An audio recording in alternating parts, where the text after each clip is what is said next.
we're gonna read a book. And then we're gonna talk about it. Have you ever read a book and you wanna go and look to see if anybody else has the same thoughts about it? Well, baby, you're in luck, cause we're gonna hit it up if nobody else is gonna talk about it.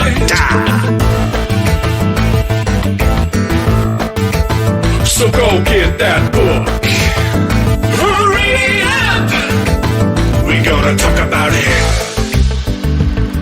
You know, baby, we're gonna talk about it. Hello, everyone. Welcome to Book Club. Welcome. Let's go. Mark Clark, noticed the new opener? Yeah, I've shown it once before. The last time we talked about Dune. Yeah. When we talked about Dune Part 2. So that was kind of a spoiler. That technically wasn't a book club, but I want to do more of these. We'll be doing one of these for Gunmetal Gods sometime in the future once some people finish reading it. There are a couple people doing that. So if you want to read along, read Gunmetal Gods, baby. But today we're talking Heretics of Dune. That we are. Which it's been a while. Yeah, well, for me, it's been a few minutes since I've last read the book. Yeah. So do you want to give a quick... You read it a lot faster than Yes. I did. I wasn't... wires got crossed, and I thought last time we talked, you said you had stuff to do and you couldn't start it right away. And then I texted you like 2 weeks later, and you're like, "Oh, I'm already like halfway through the book." I'm like, "Okay, I haven't started yet." But I had to go on an unexpected road trip, and I finised. Yeah, go on, Mark Clark. Let's go. Yeah, for me, I finished the book ages ago. So yeah. Do you want to do a plot synopsis? I am fresh, so I'm a lot fresher than you, and of course we're gonna do. I really liked this book, so I'm gonna continue reading. Chapter House Dune. Should we begin with like our overall thoughts first? Yeah. All right. We can go spoiler free for a bit and just generalities. Yeah, sure. But yeah, it's been a while since I was in the Dune universe. It's probably been a year, right? Since we've talked about God Emperor of Dune. I mean, last year. I was going to say year. No, it's not been a full year, but it's been quite a while. It's been at least like 10 months. It's been a while. I think it's been quite a... Probably not quite a year, but it's been a good chunk of time since I was in the Dune universe. Not counting the movies. I absolutely loved God Emperor of Dune. I think that's probably the best of the 4 books. Yeah, I found it 9 months ago. Yeah, I agree. November. Yeah, I don't believe that Dune, God Emperor of Dune will be surpassed. The only book that could surpass it was book 7, but that never came out. So Right. Okay. Yeah. Well, I mean, we don't know. We haven't read Chapter House yet. That's true. That's true. I loved God Emperor of Dune. I also understand why it's not everyone's favorite. Because it's just 99% philosophy and like one action sequence that is pretty dope.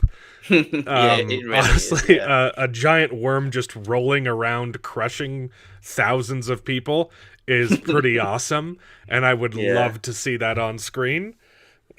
Well, speaking of on screen, one of my notes is I genuinely think Heretics could maybe be done as a TV show. It could. It would be a really good TV show.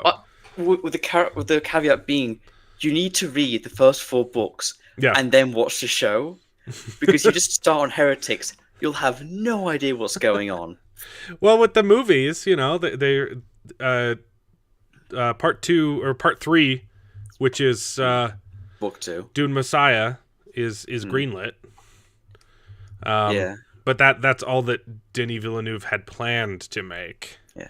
Well, so if someone else picks it up, we're probably, let's be realistic, we're probably not getting God Emperor of Dune, right? Oh no, like we can't. We never could. As much money as I would pay to see it. Yeah. Yeah, it's like it's so funny how Heretics of Dune feels far more like a traditional and modern book than Yeah. all the other books so far. Mm-hmm. But because it's the fourth book, you can't tell people read this book first because there's no way to know what they're gonna think. They're gonna think. Like, it's a very very strange conundrum. Yeah. Yeah. Heretics of Dune. I don't know where it sits for me, but I really enjoyed it. I think it's my second favorite book. Yeah. I'm I think kind of leaning it, yeah. I'm kind of leaning towards that, but I also really really liked Dune Messiah. Yeah, I'm not. Yeah, I don't blame you. I think for me personally, the first four books was like Dune Book One was alright. Dune Book Two was better. Dune Book Three was even better, and then God Emperor Dune was God Emperor Dune. Mm-hmm. I like 2 better than 3. 3, not that Children of Dune is bad, but it gets a little bit weird. Oh, but again, like that's kind of the point of book three, isn't it? Yeah, like, yeah. It's meant to be philosophical and weird. It ends up being very interesting, but also like pacing wise, it's a little bit scattered, and then by the end, totally drives home. But I think Dune. I just prefer book 2. Like structurally, it's a better book. Yeah, but I think, funnily enough, I think book 2 is again more traditional than the other books, but not as traditional because it's still Dune, but it's still like it's much easier to go from A to B than book 3 and book 1.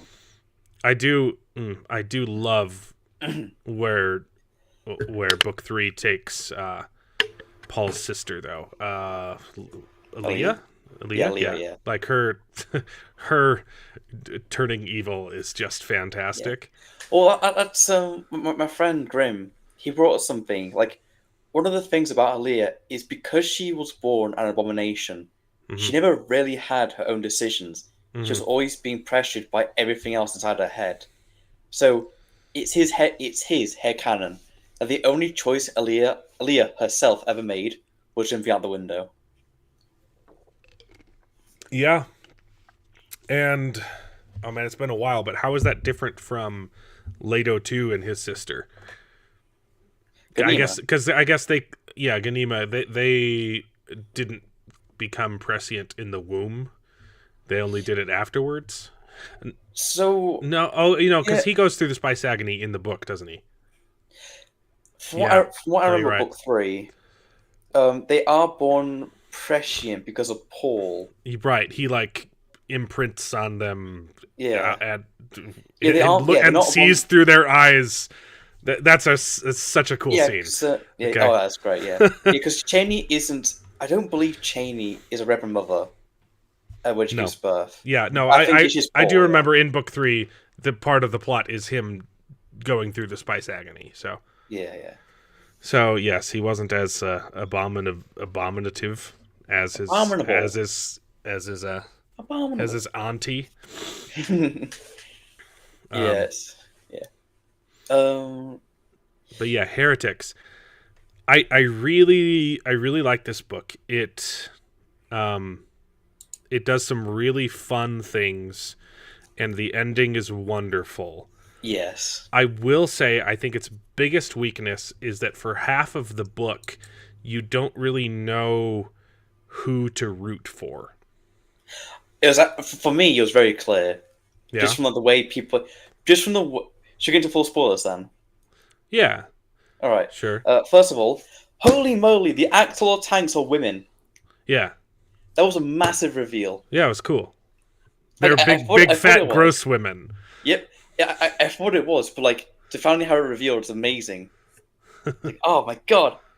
Like I knew it, but yeah. Sorry, yeah. So back to for me, it's a case of the Bene Gesserit have always been shown to be villains since the very start, and it's very clear to me Frank Herbert is still writing them as villains, even if right now they're more towards like quote unquote the good side, Yeah. they're still villains. Like Uh-huh. even the Reverend Mothers from the what they call now the on the Mark trays. Like yes, they're the real villains. Mhm. No, they're the villains so far. But the Benny Gesserit and the Ixians and Talaxus, they are also the villains. Yeah. Yeah, and that's why it's a little bit rough for the first part of the book for me, because the book is pretty much told entirely from the perspective of the Bene Gesserit, Yes. and we don't know if they're good or not. Because they are kind of the protagonists of. Well, honestly, they're not. They're the viewpoint characters of the story, but it's pretty clear that the protagonists are Duncan and the Teg.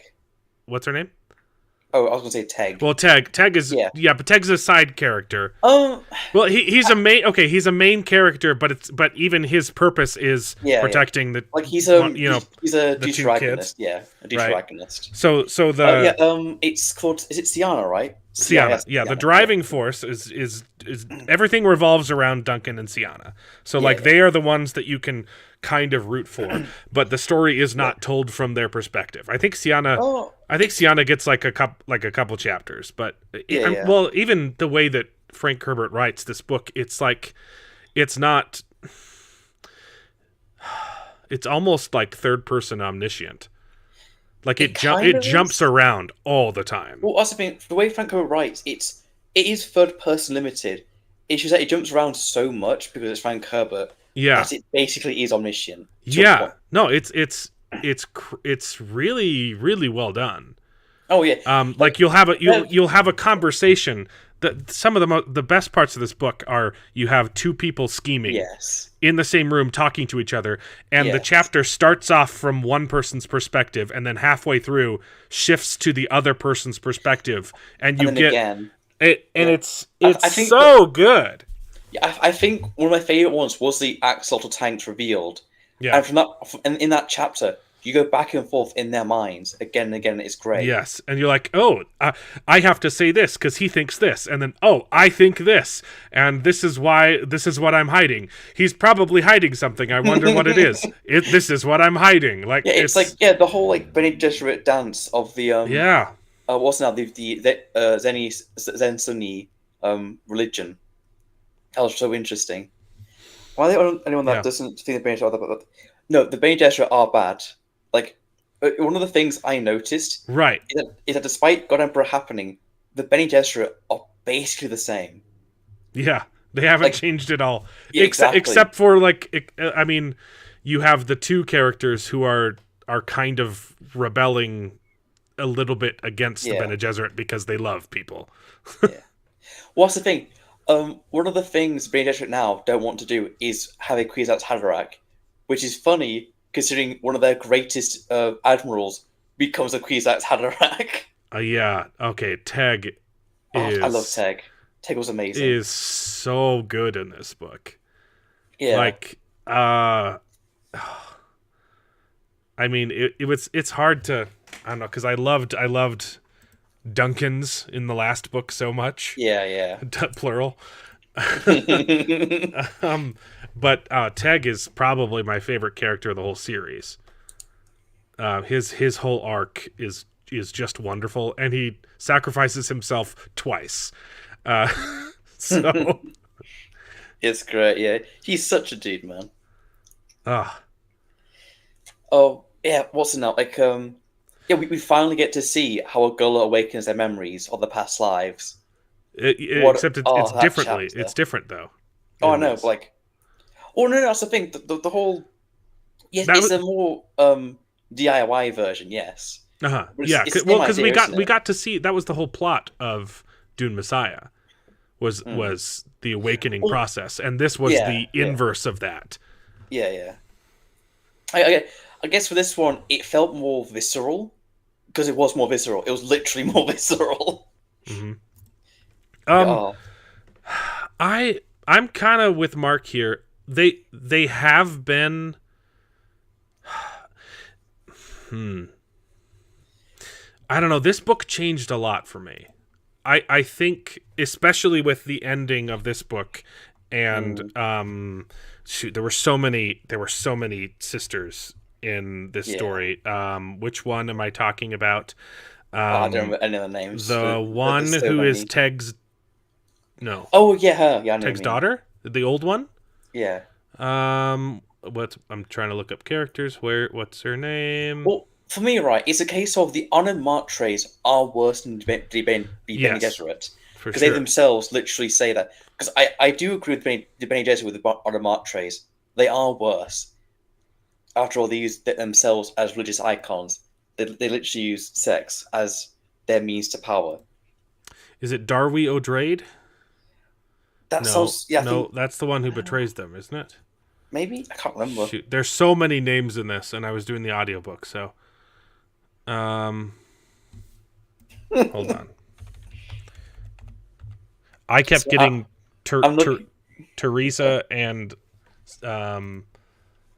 Terraza and Lucilla. I kept getting those mixed up. Yeah, that makes sense, yeah. Also, I love how some of my notes are just me just laughing at what Frank Herbert's written, because it's so Dune. Oh, there are some good jokes in this too. Did you catch the C3PO joke? Yes, I did. just ragging on Star Wars. Yeah. He basically stole Star Wars from Dune. Oh no, it wasn't. And it is he literally says it is an inferior copy. Yes, I love it. Also, it's not C3PO. It's just 3PO. Yeah, but it's a reference to C3PO. So one of my notes is just fossil dance to become fossil sex. Frank, bloody hell, Frank. Shoot, where? What? There's not like a list of what is her name? Anyway, the one that's okay. So there's two sisters that look the same, right? Yes. They look like carbon copies of each other, except that the reveal is that they aren't related in any way. It's just that they've gotten so good at their genetic eugenics that they managed to create two people who look the same, even though they have different ancestries. I believe so, yeah. Okay, here we go. Here's a list. Yeah, it's been a wheel. Heretics of Dune. I'm pretty sure it's Darwy O'Drade. Let's see. I think so, yeah. She's the older one. And she takes over after Teresa dies, correct? Yes. Yeah.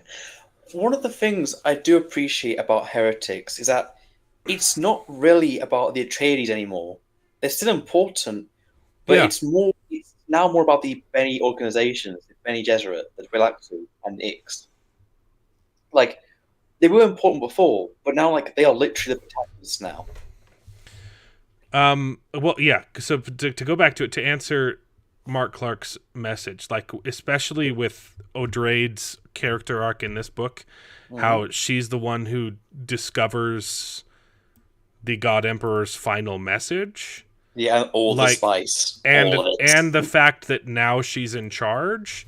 I think she kind of understands that she has to lead the Bene Gesserit to their end. Almost. Yeah, I think I have a note about that. Let me find it. Because the three quotes were, "I bequeath you my fear and loneliness." Such a good line. If I to give you the certainty that the body and soul of the Bene Gesserit will meet the same fate as all other bodies, and other souls. That was the first message. There's three of them. The second one is, what is survival if you do not survive whole? Ask the Bene Tleilax that, because of what they've become, right? Yeah. What if you no longer hear the music of life? Memories are not enough unless they call you to a noble purpose, which I loved.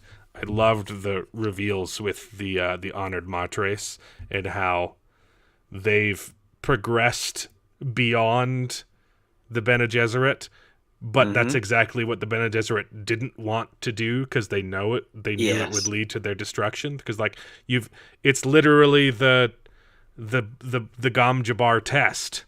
Like they are no longer human because they no longer feel pleasure. They've evolved so much. They've perfected themselves so much. They don't know what happiness is. And in that scene with Teg, well, that's the scene where they're trying to torture Teg, and Teg is just like, you people are no longer human, and he destroys them with a smile. Is so it's so good. Oh, and then later on with Duncan Idaho, we'll get to that in a bit because it's a funny scene, but it's also great. But Teg is wonderful. Yeah, he's like they're basically junkies, you know, chasing the adrenaline and what, you know, they keep having to up the ante to relive just a fraction of what they used to feel, and then in that moment he smiles at her, knowing it just like breaks her. So good. It's not only that. Like, I'm still happy. I still have a freaking purpose. Yeah. And you don't. Yeah, it's like the whole, like So what's now? Like despite the millennium, so what we'll notice is we find out a Letter Second spice collection, which is a lot of spice. We also find that despite the millennia of suffering, the Bene Gesserit haven't changed. These side organizations... I think they are changing now. I think this book implies that they have to change. Yeah, with O'Drade, that's the thing. O'Drade has taken the mantle, like the mission of Letter Second. He is continuing. Yes, yeah. So she's continuing his legacy. And even with... Because even with the distinction between them and the Honored Martres, throughout the beginning of the book, like it's almost like they were almost on that path themselves, because they kind of shun O'Drade and even Lucilla starts doubting, oh, is it okay to love? Like she starts loving she starts loving Teg and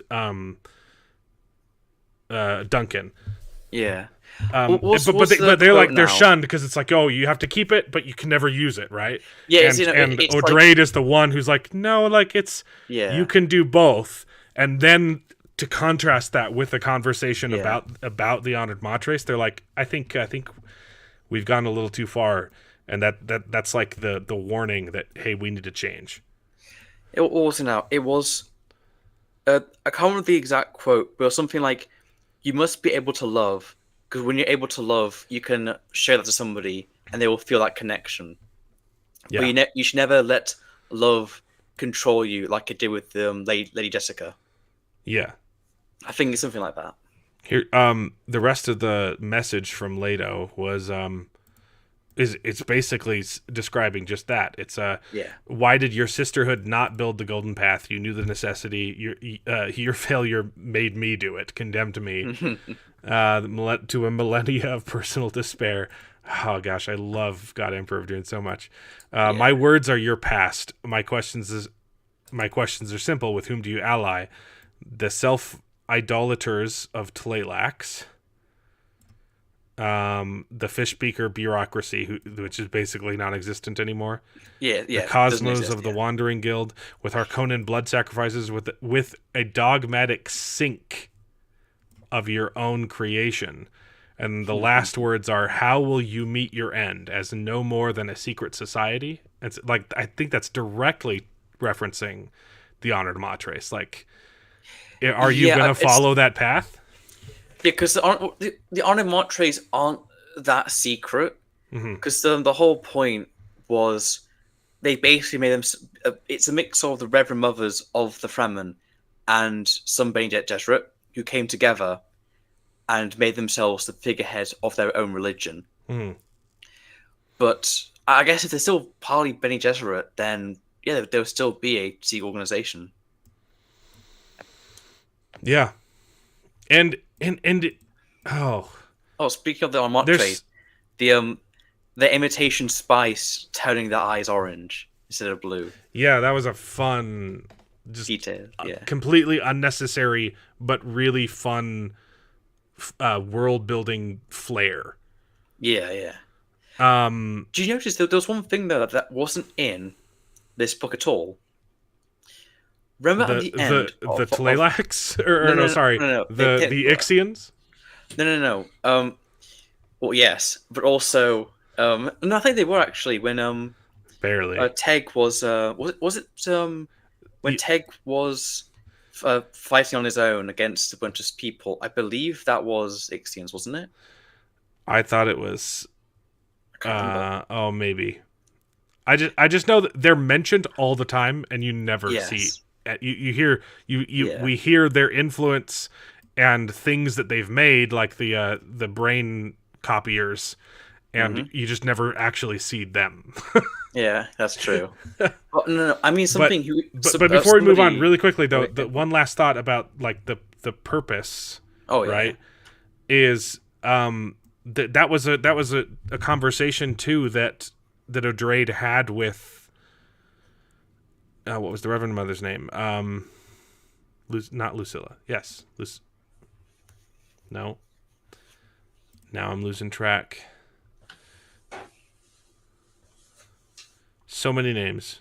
What was the Reverend Mother's name? The one in charge. I don't know. Okay, it's been a month. Taraza, right? It was the conversation that she had with Taraza, where like they're literally discussing what even is the purpose of the Bene Gesserit anymore, and they're like, "Is survival not enough?" They're like, "No, that's no." Like, because and then it's mirrored by his words at the end. Like, what is the point of survival if you're not whole? Like, you need to. Survival alone is not enough. You need to have a purpose. Yeah. Okay, now go on. What? I was going to say, remember at the end of book 5, like literally the last chapter, where a bunch of people who are immune to prescience, basically no people, just basically say, if you would have us, we'll stick around. If you don't want us, we'll leave. Are you talking about book 4? So yeah, book 4. Sorry, yeah, book 4. Okay. Yeah. My mind keeps saying book 5 about God Emperor Dune for some reason. I don't know why. But yeah, book 4. Like, we don't see those people. We see them on march trays, but we don't actually get confirmation if they are immune to prescience, especially since they have imitation spice. Yeah, it's hardly even mentioned in this book. It's like mentioned in the last chapter that Lucilla is immune to is immune to prescience. And, right. Yes. And Idaho is not, so he can't leave the ship. That's right. Yeah. Yeah. Oh, speaking of Idaho, yes, he is now a super goaler. A super goaler. Yeah, not just the first lifetime, but all the lifetimes. Yeah. And what does he use it for? He uses that power to have a sex battle with Mabella. Oh my gosh. Frank Herbert, man, is such a weirdo. I know. I love how I know. But even when he does these just off the wall, insane things, it makes sense. Yeah, like in universe, right? Like that's they have a sex battle. Okay.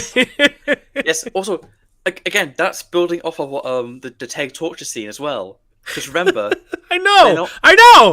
Exactly. It's mirroring that scene. Exactly.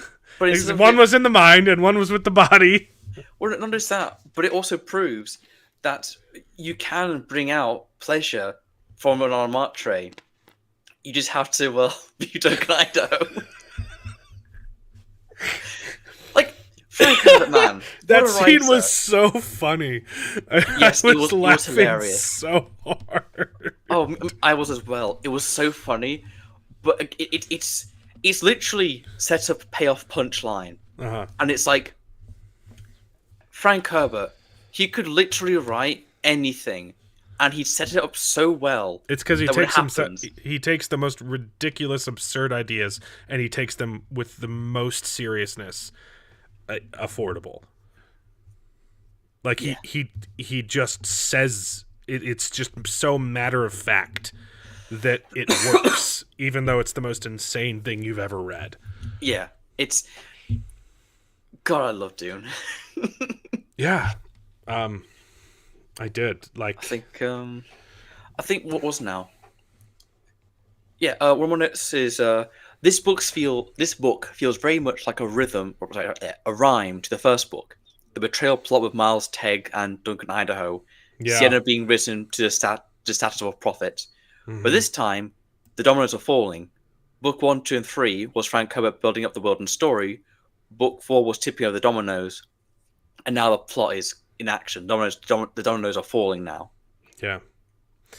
But the only problem really is it kind of has book 7 and onwards to like 11 Wheel of Time syndrome, which to me is just it's midway through the story and now more setup is happening.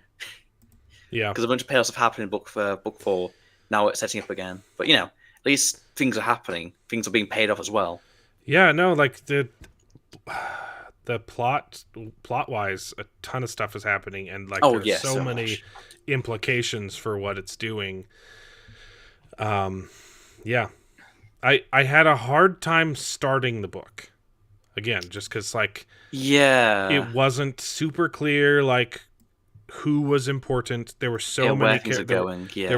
There were like hundreds of Bene Gesserit, right? There's with names that are hard to tell, and some of them look the same too, and so you're like, it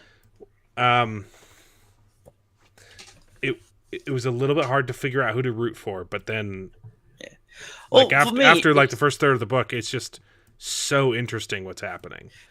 I think it helped that I also was watching The Sopranos, but for me, I know, but for me, I don't mind it if a book doesn't have people to root for, as long as I understand what's good. As long as it's good, I can enjoy a book. For me, it wasn't a case of who do I root for. It's more of a case of where's this story going. That's my main problem with the first part of the book. Well, that's hand in hand. It's not just who to root for. It's like I don't know what the point of the story is yet. Yeah, right. Same like with Gamel Gods. Like things are happening, but I don't know why. But then once you finish the first third of the book, and you're like, okay, I'm starting to get it. And once you finish, you look back at the whole thing, and you're like, that was brilliant. Yes. It all comes together at the end. But it's hard to figure out what the point of this book is when you first start. Like, that's one of the good things about the especially because 4 ended so well, right? Oh yeah, like, and so you're like, okay, why do we care? Yeah, the whole you do care because there are some things in book 4 that aren't done up. Like, what are the axolotl tanks, for example? Mm-hmm. Like, what's such a cool reveal? Yeah, what's the purpose of the Golas apart from bringing people back, which was La Super Gola, the Uber Duncan. Uber Duncan. Yeah. So I think it's super fast. It was super cool that the Bene Tleilax have essentially created the same technology as the Bene Gesserit. Not technology, but same technique. Just parallel thinking. Like they were trying to discover the Bene Tleilax secret this whole time, and it turns out their secret was the exact same thing that the Bene Gesserit are doing, just grosser. Yes. Yeah, grosser and far more removed from love, right? Yeah. It's methodical. It's almost like a machine. Because they call it a machine, Yeah. Oh, they literally call it an axolotl tank, even though it's a woman. Biological. Yeah, it's a woman. It's a slave woman. So gross. Yeah. And so cool. Also, I love the implication that the Bene Tleilaxu went to every single dead Duncan cell, like dead Gola, got their cells, and then just kept collecting them until they could make the Super Gola. Yeah. It's so. I think the only thing I don't get is why. I think the implication is they made Duncan the Super Gola just to show they could. because I don't remember. I don't think it's given or stated a reason why. Well, it wasn't just the super goal. They also they gave him the powers that the Honored Matres had, right? No, because I don't believe the Twi'lexu knew much about the Honored Matres. No, because I thought that was revealed that the Twi'leks that they were working together the whole time. I don't remember. I'm pretty sure it says, yeah, the Honored Matres have been working with the Twi'leks for longer since before the beginning of the book. Oh, okay. They kind of teamed up. That makes sense given like what Duncan does to Mabella. So they were working together, but also still working against each other, and so that was like their way of being able to separate from the Honored Matres by like stealing their power. Yeah, that makes sense. Yeah, but giving it to a man. Yeah, it's the same thing with Teg. Like, I love the reveal that he's a Kwisatz Haderach right at the end before. Teg. Yeah, he's so good. Yeah, he wasn't born into it. Like he made himself a Kwisatz Haderach. No, he became a Kwisatz Haderach because he basically went the spice agony with the imitation spice. Yeah, without any spice, just with his brain. Well, no, it was the imitation spice. Remember? Oh, because they were using that in the machine, right? Yeah, right. And that caused him to become a Kwisatz Haderach. Does he? I don't believe we get an on-screen death from, do we? It says no. You don't get it on screen, but it says that he died on Arrakis. Yeah. It says it doesn't say he died. It says he gave his life. Yeah. Destroying the Honored Matres. Yeah. Oh, man, I really hope he's not dead because, like, he's such a. It was pretty heavily implied that he was. I know, but and he's kind of been replaced by Duncan at this point. True, but like Duncan doesn't have prescience, does he? Yeah, I'm sure he's gonna get it. I don't know. Super duper Duncan. He's literally the best at sex ever. Okay, combine that with prescience, you're unstoppable. Yeah. Because he's going to be stuck inside that airplane for a long time, and so he's going to go through the spice agony on his own. Yeah. Also, I love how one of my notes is Duncan proves a problem with ruling by sex. Men can do it too. Because the Honored Matres are all women who rule by sex. Yeah. But there's one problem there. Men can do it too. Yeah. Also now, I've got a couple more quotes, like depravity is for those with so much wealth that they believe they can buy anything and everything with money and power. Yeah, it's simple, but like, yeah, really cool. We haven't even talked about the girl whose name I already forgot because the book pretended like she was important for the first half of the book, and then she wasn't at all. Honestly, I even wrote down myself. I love how I said Teg's. I literally noted down I prefer Teg's plotline over Sienna's. Teg is the main character of the book for sure. Yeah, for the first part, yeah. But I think after even the end, he's the main character. Honestly, yeah. Because like I think for Teg, it's far easier to understand what's going on and to see what's going on, like and how to have like proper payoffs.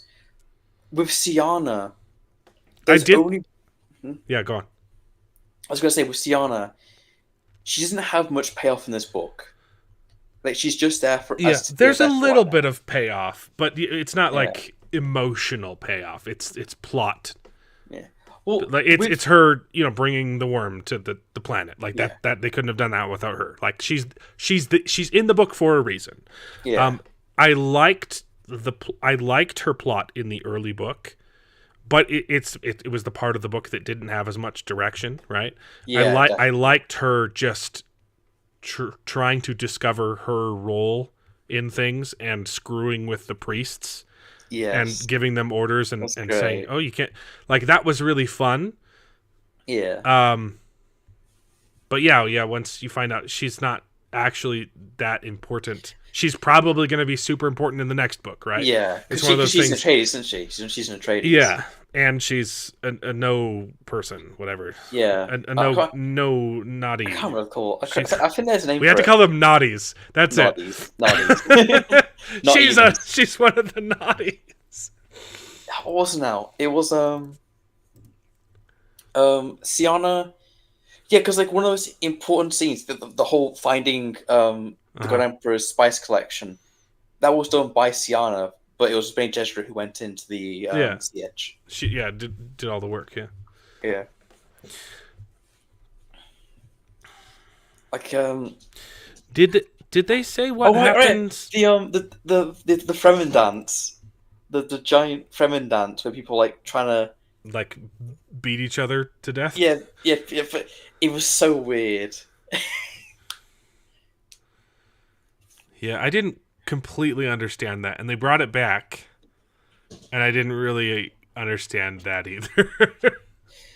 So That's the thing. Frank Herbert is like you get when you're reading, you're like, okay, I'm pretty sure I got 80% of that, yeah, and I'm pretty sure the rest it either went over my head or it was just Frank Herbert doing drugs.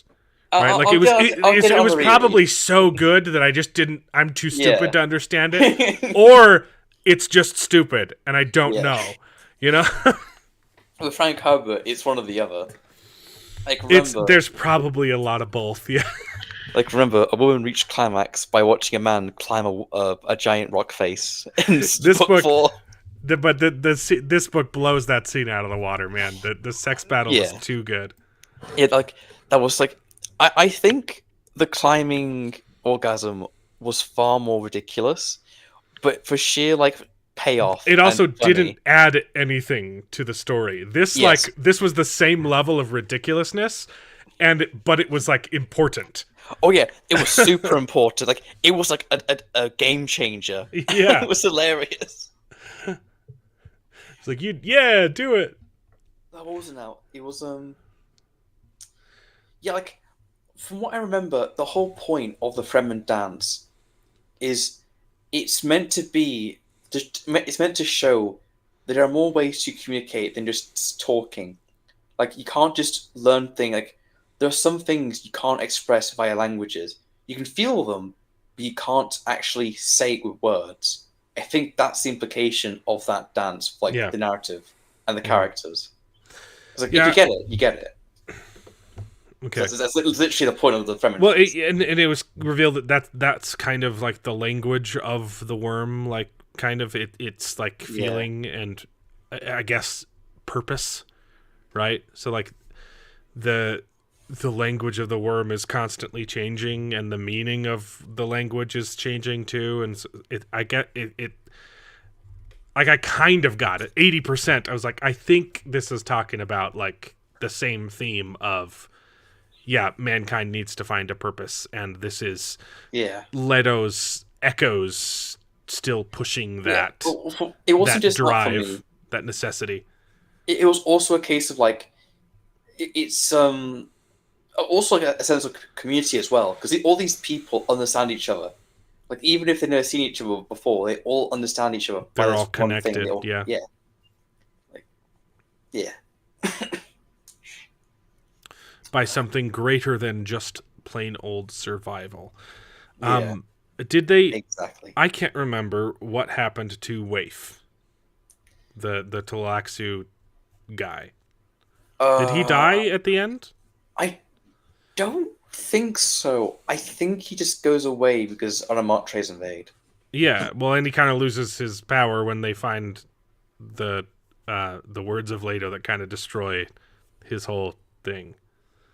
Yeah, the whole Zen Sunny plot line of like the Twi'leksu doing their own thing, trying to like say, we're gonna like take the stars, and it gets revealed like a couple chapters later that the letter was actually made by Bene Gesserit, who just knew what to say because of their memories of Zen Sunny, and like it's like they are being like manipulated so well they don't even realize it. Like it's the point where even like a Benny Gesserit who doesn't even know about the letter is able to manipulate them by just guessing Zen Sunny.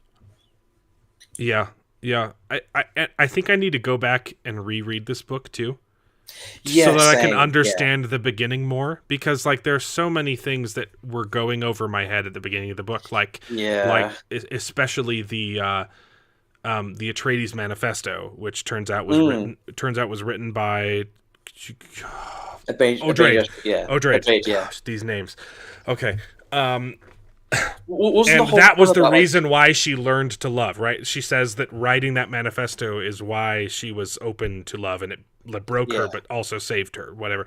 But I didn't understand why that message was supposed to resonate with the Bene Tleilax, because like they say, oh, it's the Bene Gesserit Manifesto and it's dangerous, and we created it on purpose. We're spreading it to trick people, but like I didn't know what it said.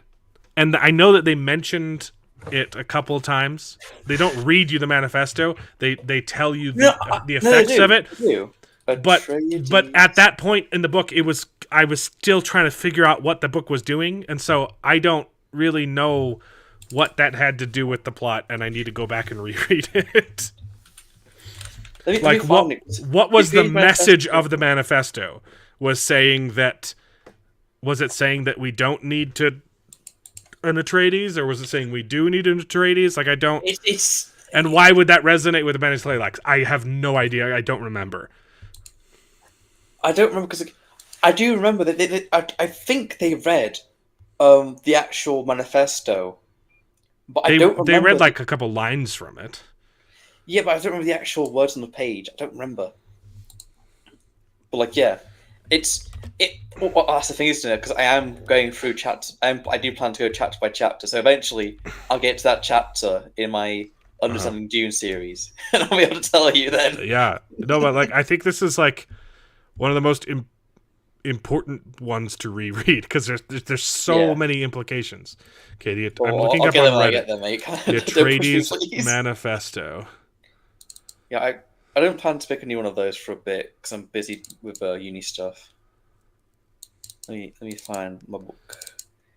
Okay, Atreides wrote the manifesto with manipulation of the Tleilaxu in mind.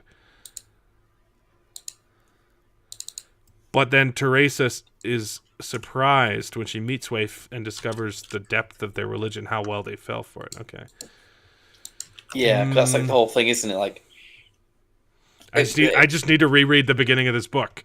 Yeah, it's one of those beginnings. Again, like Gunmetal Gods, a lot of things happen, but because it's so muddy and you don't know where it's going, it's hard to like stay focused. Mm-hmm. So yeah, I hope on a proper reread, I will know what's going on. Yeah, like what was why did they choose to write this fake manifesto? Yeah, because I just don't know the implications.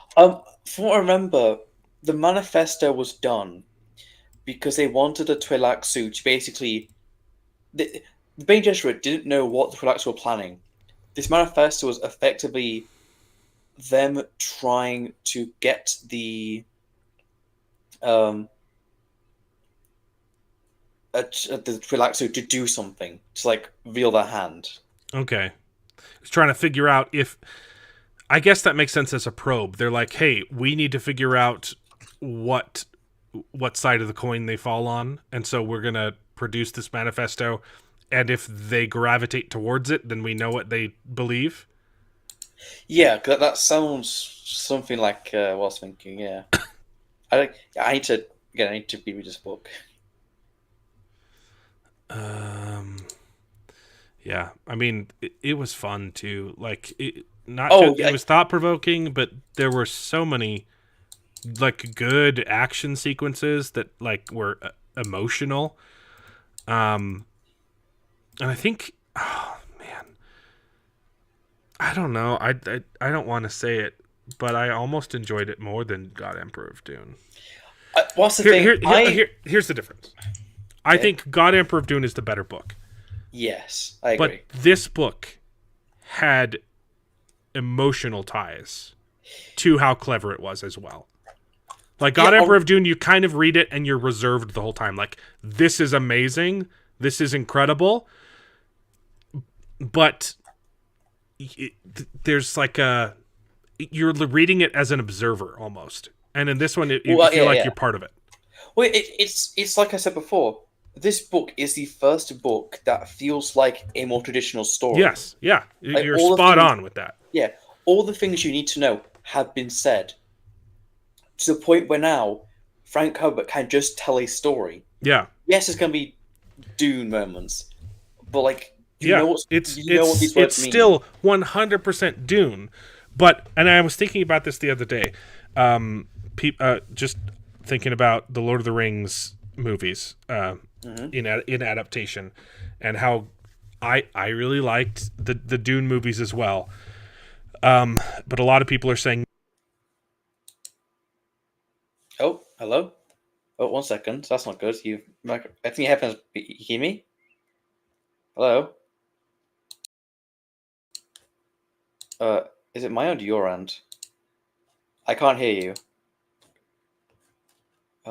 Let me do that.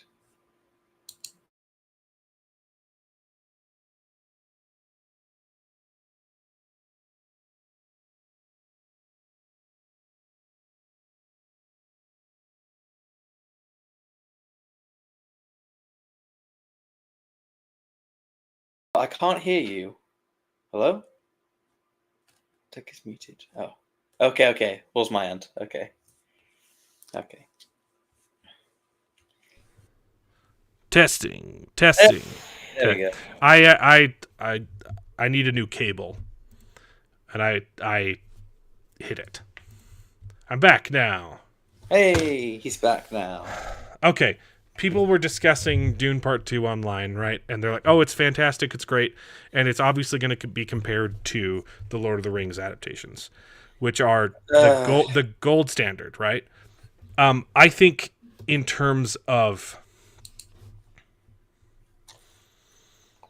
like cinema, it's there. It's the same level of quality, but the problem why they're not quite as good as the Lord of the Rings movies is because of the emotional payoff, right?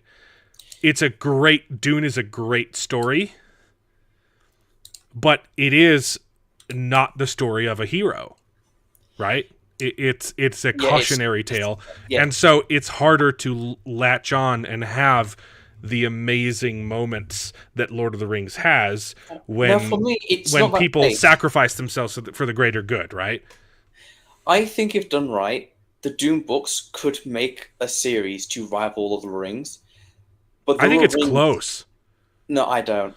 I do not see Part 1 and Part 2 on the same levels as Fellowship, Two Towers, or Return of the King. Like, I do not. Like, I do Part 1, no.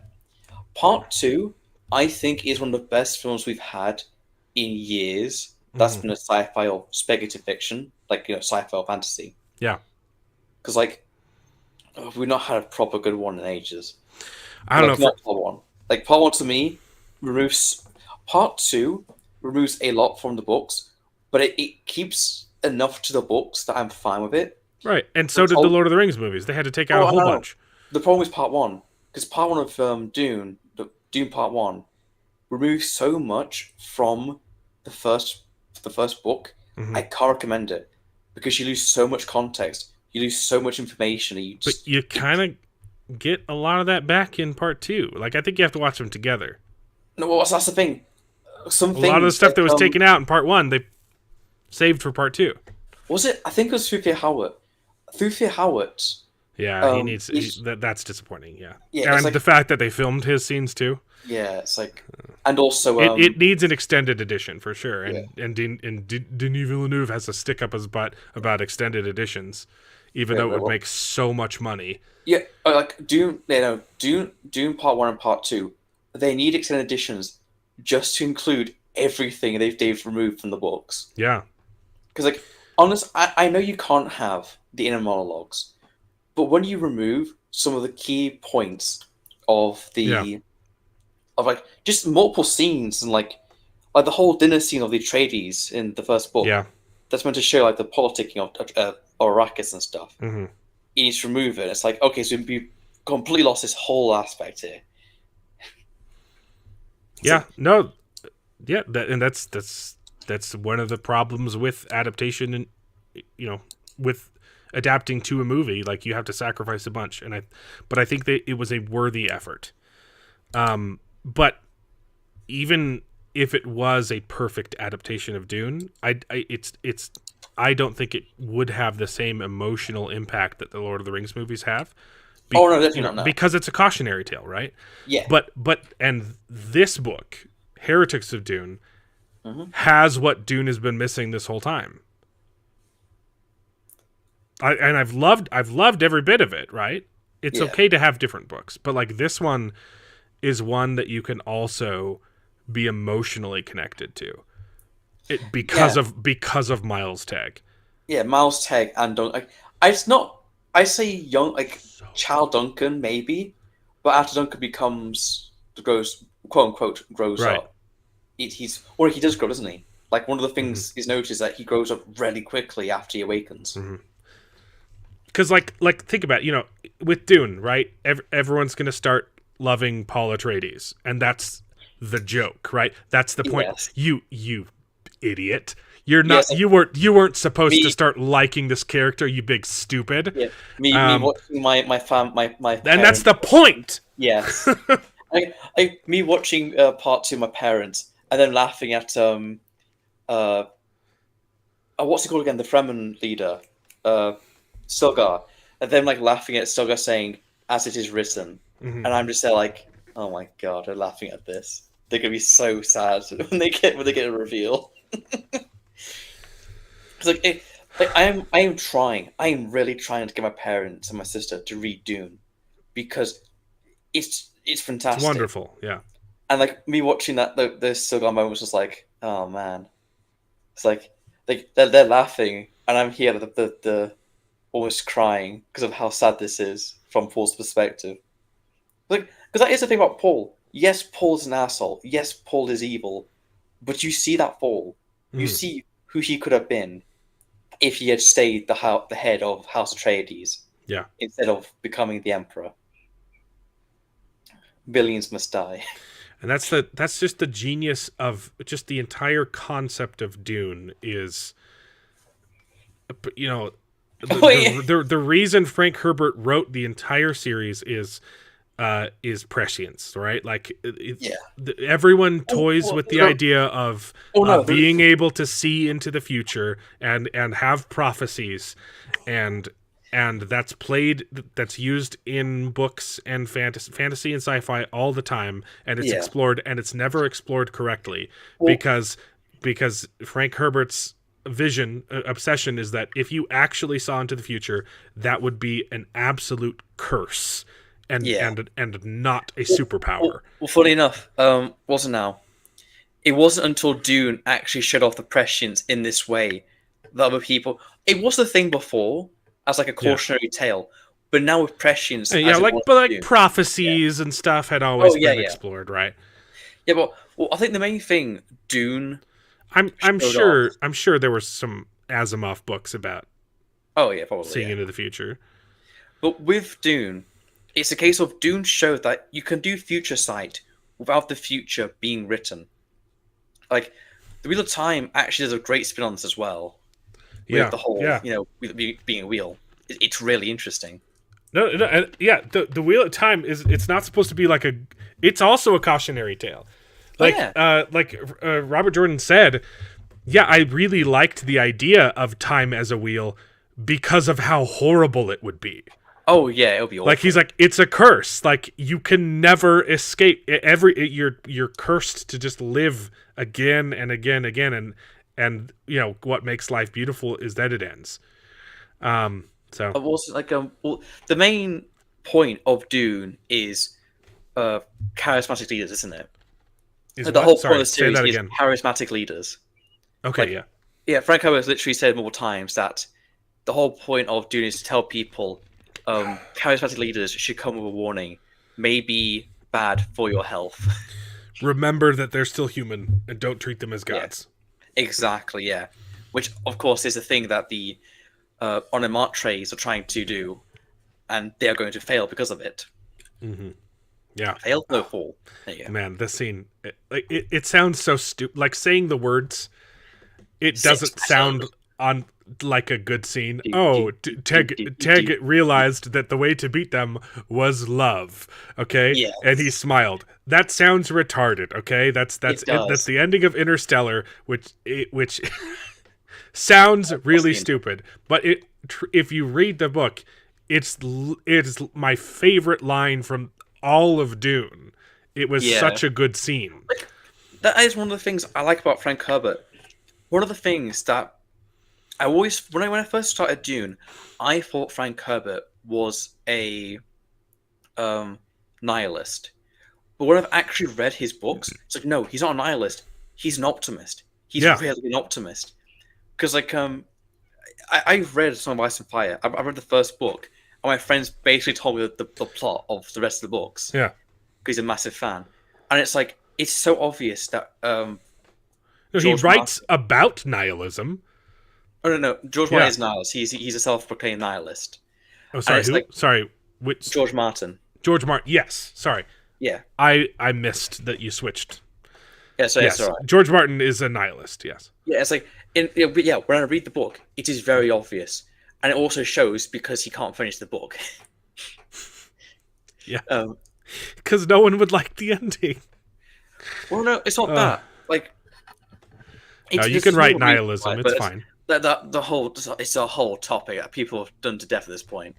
Like, people literally figured out how many pages would be necessary for that book to work, for both books to work, and they figured out you'd have to write so much in so few chapters that 2 books might not even be enough to conclude every single plot thread.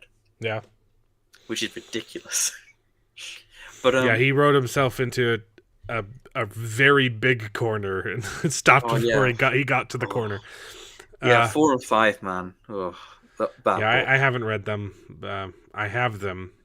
Funny enough, the best way to consume books 4 and 5 is to read the wiki page, because I'm not joking, because so little happens that actually is important.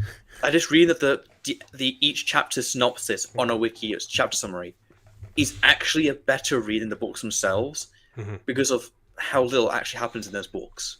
Yeah. Back to Frank Herbert though. Yes, he writes about nihilism, but he himself is an optimist, and you can tell. Yeah. I think at least from what I can see, literally, love is the best weapon against Onomatres. It seems that the Onomatres are nihilists. Yeah. The whole point of God Emperor Dune, Letter II kept going because he loved humanity. Because he kept holding on to his humanity. Yeah. Like, every time a character does good, it's in service of optimism. Like, the whole point of God Emperor Dune, I sacrificed myself so that you may live forever. What's wrong? Child.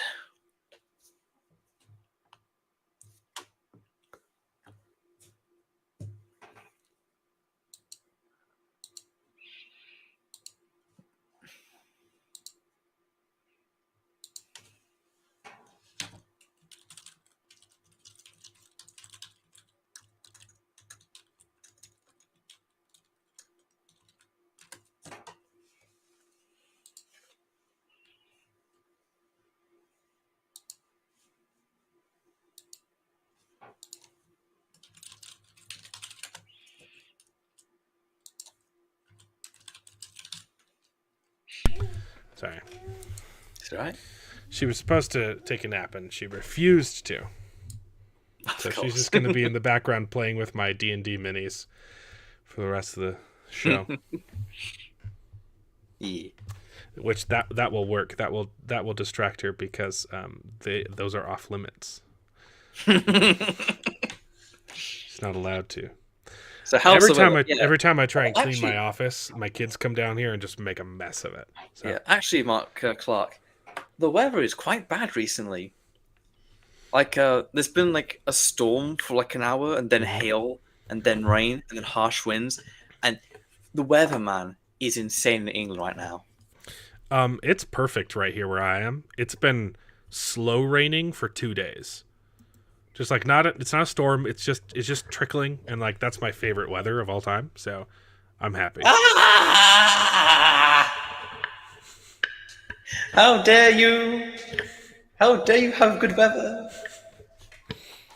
Man, there's nothing better than the smell of good rain. All right, we were talking about nihilism, right? Everything sucks. The rain is dumb. Embrace of optimism. Yeah. Whenever I think of nihilism, I can't help but think of Planescape. Because there's a faction in Planescape called the Dustmen. And their whole idea is they are so nihilistic that they loop back around and become optimistic. Essentially, the Dustmen believe that this reality that they are in, like the Forgotten Realms, the outer planes, the inner planes, all of that is an afterlife and a hell, because it's so bad that reality can't actually be this bad. So it's their belief that when they die for their final time as a petitioner, basically as like a spirit, that they die and then go back to life in the actual life. So they're so nihilistic about the reality, they loop back around and become optimists. It's so dumb. It's a little silly, yeah. I loved this book though. Oh yeah, like Frank Herbert to me will always be proof that you don't need to be like over exaggerating or like flowery with your words. Concise. If you're concise and know what you're doing, you can make like. Honestly, I love The Wheel of Time. I love how flowery it is, descriptive it is, but I love Frank Herbert's conciseness. Yeah. Yeah. No, like. What? Yeah. Okay. I love Robert Jordan. Yeah. But yeah, the problem is, no shade on them. He married his editor. Yeah. And I think she just stopped telling him no at some point because you can trim up, especially the middle books. You can trim those down a little bit. Book 7 to 10 or 11. I have heard different things for slog, but everybody agrees that I is a enjoyed slog. it. Look, yeah, it slows down. I was still having fun, but it slows down. For sure. I agree as well. I enjoyed every single book. It's, to me, the way I think of it is books 7 to 10 were basically, if I was going to compare to Dune, books 1 to 6 was reading books 3 and 4 of Dune, and then books 7 to 10 was like reading books 1 and 2. They're all great. They're just not as good as before. Mm-hmm. And then when it kicks off again, good. He had to start. He branched out a whole lot. Started doing a whole bunch of world building. I love the side characters so much. Hey, if you're gonna be down here, though, you can't make noise. Okay? She's using my sewing machine as a pretending it's a phone. Yeah, it's like honestly, Robert Jordan seemed to have the same kind of problem as George Martin, in that he loved his side characters so much. Yeah.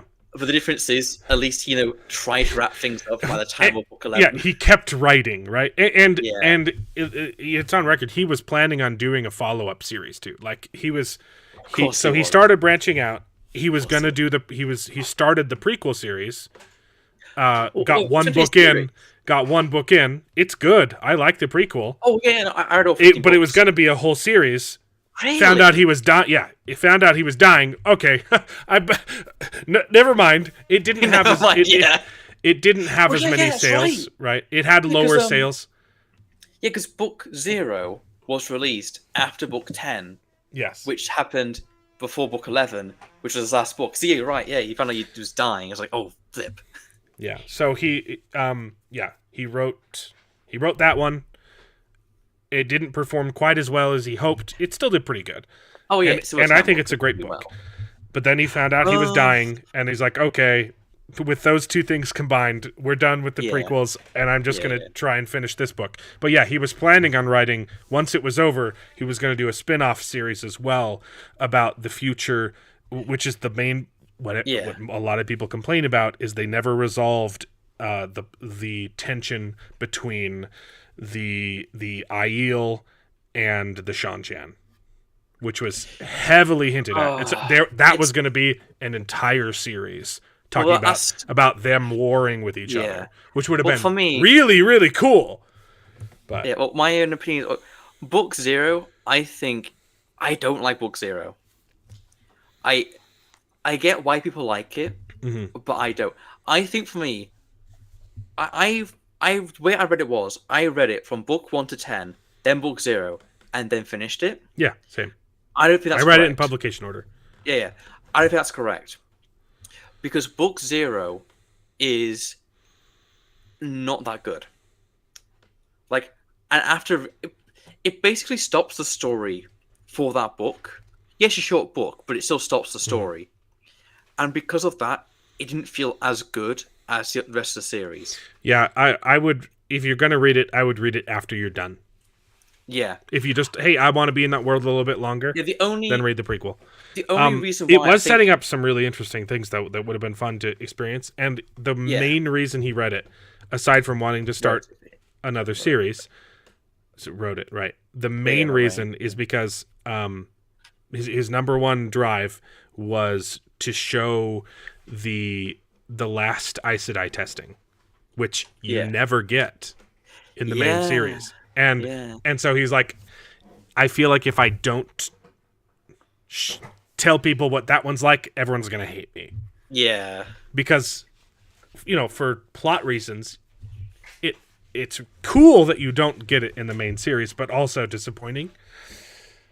It's also because, like, a character, I won't spoil it, but a character who's integral to book 0 does return in book 11.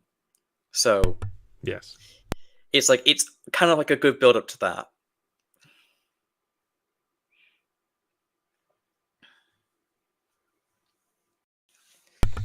Yeah, like you're talking about old lady, right? Yeah. So the Aes Sedai. Yeah. Yeah. Like her returning, reading book 0 and then book 11, it does help her with that character's return, but it also, it's very weird because I want to recommend to people to read it after book 10, but I don't think it's good enough to 10 is already a slog though, and then you have to 10 is one of the and then you have to pause getting to even more one of the best books in the series for another diversion. Don't read it after book 10. The problem with book 7 to 10, they are all setups for book 11 and onwards. But the problem is, book 11 is one book, books 7 to 10 is 4 books, and then book 0, that's 5 books, and then you get a good one. It's like it's not really worth it. Yeah, book 11's phenomenal though. Which do you prefer, book 11 or book 6? 6 is which one? It's the one where Rand fights as Modian, I believe his name is. It's been a while since I read the books. Book. I think it's Lord of Chaos, I believe. Oh, goodness. Is it Lord of Chaos? Lord of Chaos. Hold on. Lord of Chaos, yeah. Yeah, that's right. I believe this is the one where he fights as Modian. I like 5 better than 6. Yeah, that's fine. Most people like 6 because of the ending. It is a better ending. Yeah. 5 is a better book. I could agree with that, yeah. Demise Wells. Yeah, that is a... Demise Wells. Oh, no, sorry, no. Demise Wells is 6. Probably the best. The best ending of all of the books. Yeah. So I was misremembering. Yeah, book 5 is my favorite as well. The Fires of Heaven. That's it. That's the one book before 6. Demise Wells. Yeah. Yeah. Okay. Book Fires 5. of Heaven is when he frees Camelin. Yeah, that's it. Yeah. From Raven. But yeah, it's also the one where he. You think it's Raven? Which I can't remember. And that's the one. That's the one with a Moraine and Lanfear going through the arches. Yeah. So. Demise Wells, man. Demise Wells. It's like, what a chapter. Best ending by far of any of his books. Yes, definitely, yeah. I was right. It's Go Robin. through time now. Yeah. It's like, It's Robin. that's the unique thing about Dune. Despite how unique it is, it's been so inspirational to so many really popular stories. Yeah. Like, it's one of those books where it's like, why isn't this book as popular as other ones? I've heard of people reading Dune, but not many people who have actually read it. Mm-hmm. Like, I know people who have read through the time, who've watched Star Wars, who've read or watched Game of Thrones. I never met many people who've read Dune, and it's like, if something you like is great, why wouldn't you go out of your way to figure out, okay, what inspired this? Because that's probably good too. Yeah, it was a bestseller. It was huge. Yeah. That was a while ago, and I think it's like this generation. Not a lot of people are reading it. I think the movies will help for sure. Yeah, the one thing I will give the movie, sorry, I really hope that people pick up the books because of the films. Oh yeah, they have. Like it's people have started reading Dune. So yes, it good because like it's one of those series like Lord of the Rings that just opens people's eyes to just how well a story can be told. Like, to me, to understand why the English language is one of the best languages ever, you have to read The Lord of the Rings and Dune. Because those two books have very different storytelling approaches, but they're so fantastic for the story they are telling that it's like, this is what writing could be. This is what stories could be, and it's amazing. So yeah, it's like, to me, it's like, if you want to read speculative fiction, read these books. But because they are just... There's a reason why everything speculative fiction is based on Lord of the Rings, and why everything sci-fi or some fantasy as well is based on Dune. Is inspired by Dune. It's inspirational for a reason, because it's amazing. Dune sold 20 million copies. So it was back huge. when it released. Mm-hmm. Yeah, on release. Yeah. Well, I said it's kind of weird because Lord of the Rings, people still talk about it like it's a common thing. Mm-hmm. But for Dune, it was an instant classic. But for some reason, it's not as talked about before the films came out. Yes. Which is really weird because they should be talked about just as much. It should be. But it just didn't. Yeah. It's more obtuse. It's harder to read. But even then, Lord of the Rings is no picnic. Reading the books is tough. Well, especially the first one. Oh yeah, the first one. Fellowship is kind of mid. Yeah, Two Towers and Return of the King are fantastic. For me, personally, Lord of the Rings doesn't start until the Council of Elrond. Yes, absolutely. The Council of Elrond is when the actual story starts. Yes. Before that, it's just its own separate book. With Dune, though, the problem with Dune is at least the Fellowship has somewhat of a... It's very easy to follow, and you know what's going to happen. With Dune, you have no idea. Like, each Dune book is effectively its own story. Yeah. Its own micro-story. The only one that isn't, kind of, is Book 4, because it is such a continuation of Book 3. But it's like... Book 4 is a completely different thing, though.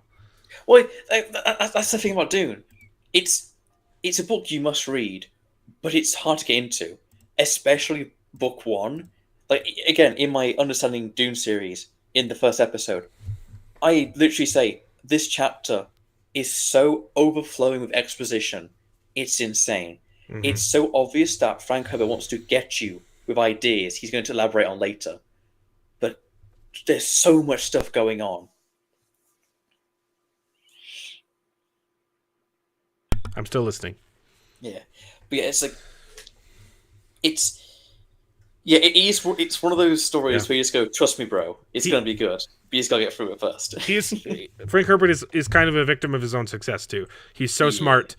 It comes off a little pretentious, but it's the good kind of pretentious of like, okay, like. Well, that's the thing though. It's the Dune series could have been one of the worst books of all time if it was nihilistic, but because it's optimistic, and because Frank Herbert is based, like really, really based, it is a great story. Mm-hmm. If Frank Herbert wasn't right with his philosophies, Dune would not work because his philosophies had to be right, and they are. Yeah.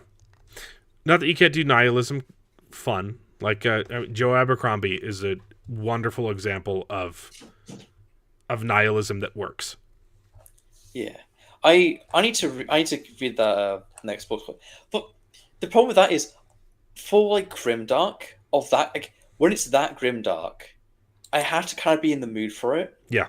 Yes. And right now, I'm not that in the mood for it. Yeah. Like I'd rather read fantasy eldritch horror than grimdark right now. Yeah. Gunmetal Gods is fun. It's dark. It's pretty dark too. Oh yeah, no, it gets darker. Oh, no, I can imagine. Yeah, but like it's more of a traditional fantasy story. Yeah.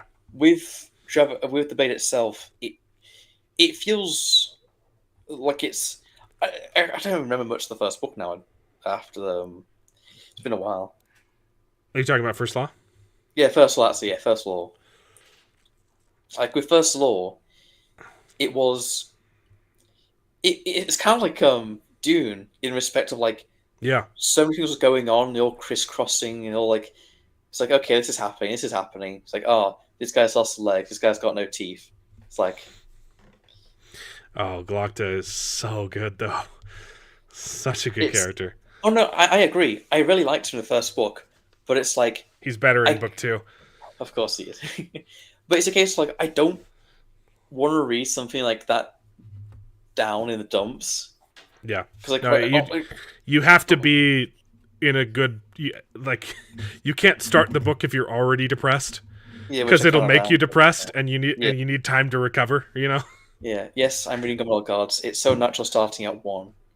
Oh right, yeah. Mark Clark has a history of just checking books out of the library, and he never starts with the first book of the series. I hate that. It's like, why would you not go? It's literally like a 2-second thing. Is this book 1? Yeah, flips open the first page. Oh, it's not. Yeah, Mark Clark started with God Emperor of Dune, which I can't fathom.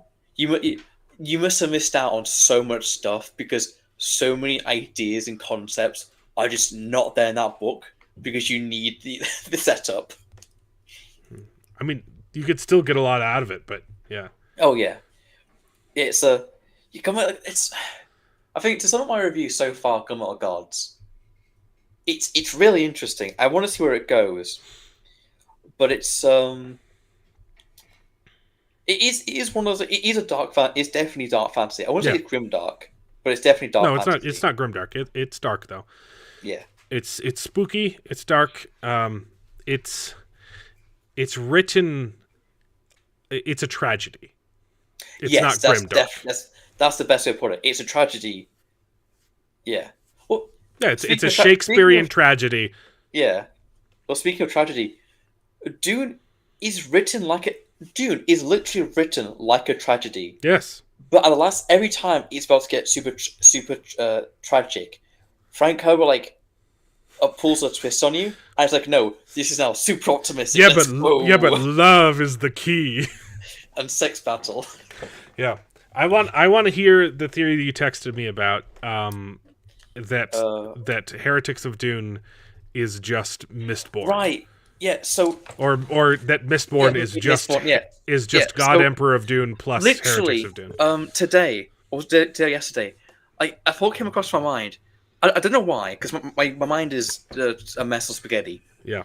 But I just remembered I just thought about Mistborn for some reason. And I was like, Mistborn is a book series I don't particularly like. Is it maybe because he's also called the God Emperor? Well, not just that, but it's the ideas of the Final Empire that especially that first book. The Final Empire reads like you're reading God Emperor of Dune, but from an outsider's perspective.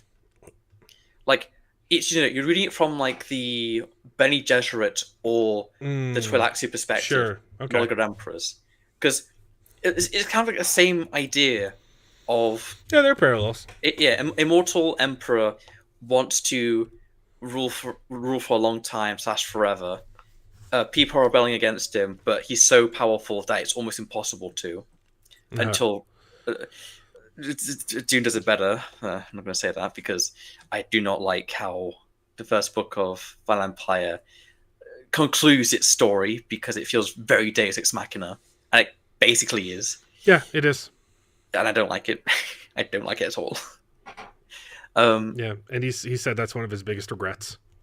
Yeah, because it wasn't the whole point of that ending.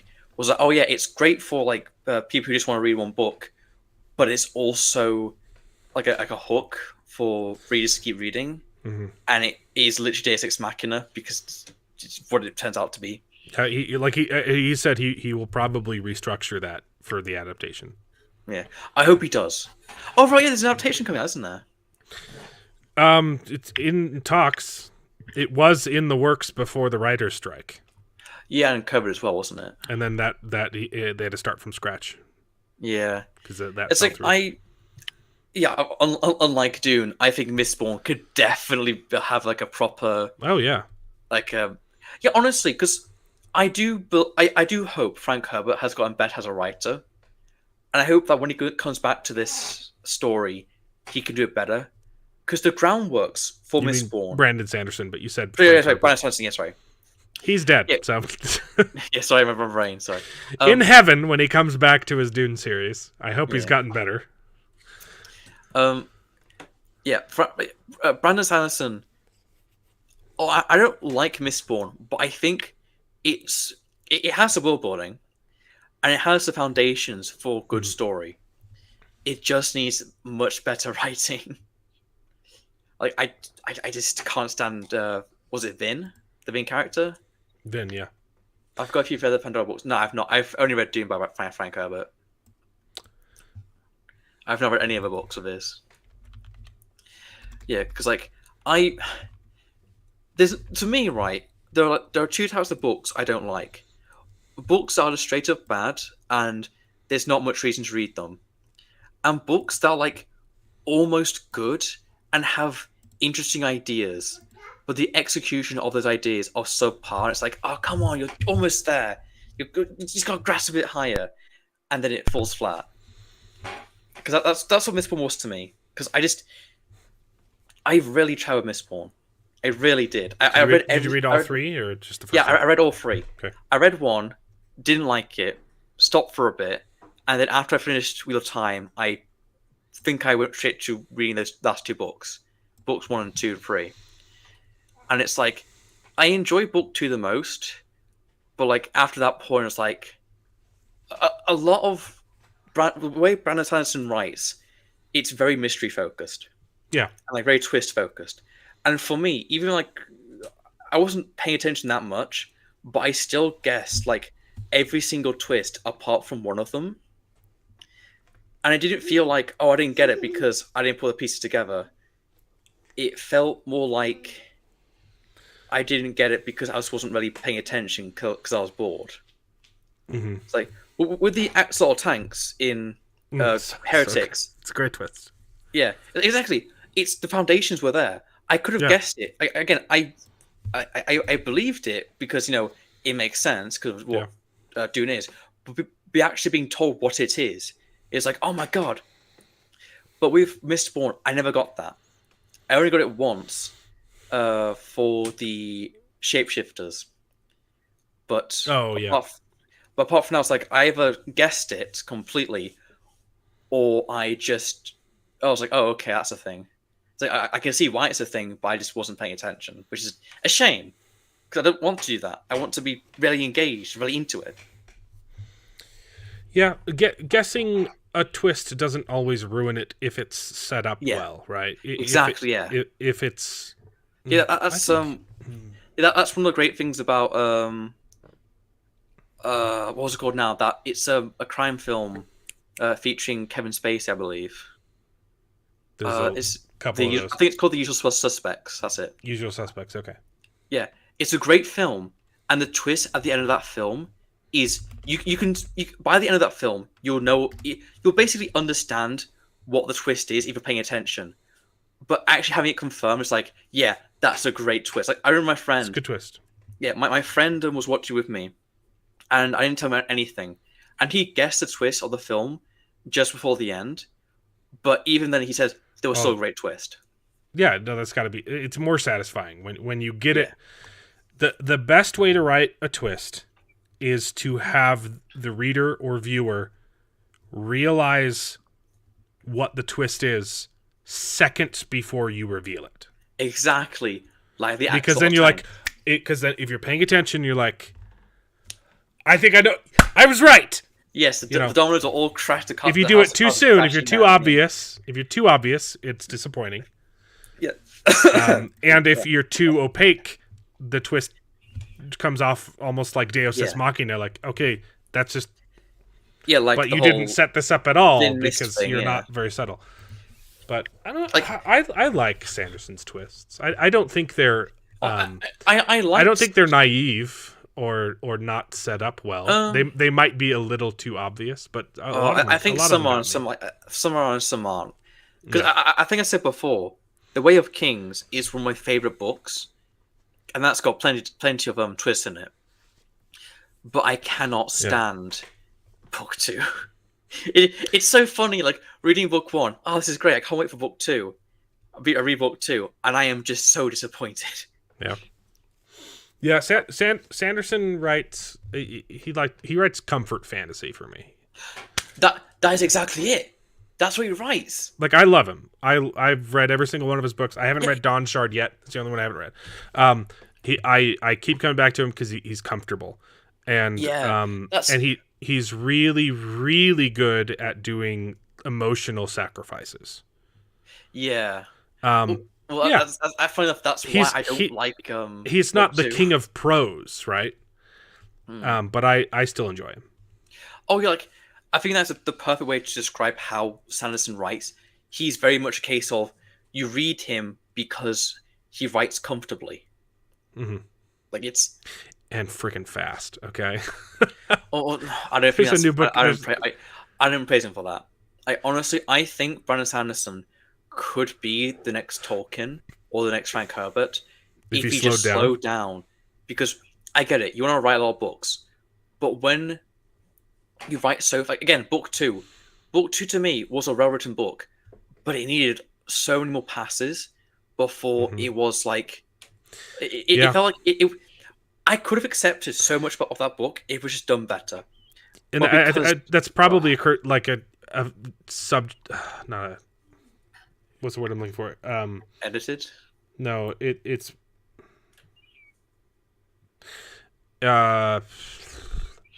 probably due to like his ADHD nature. Like he just has so many ideas.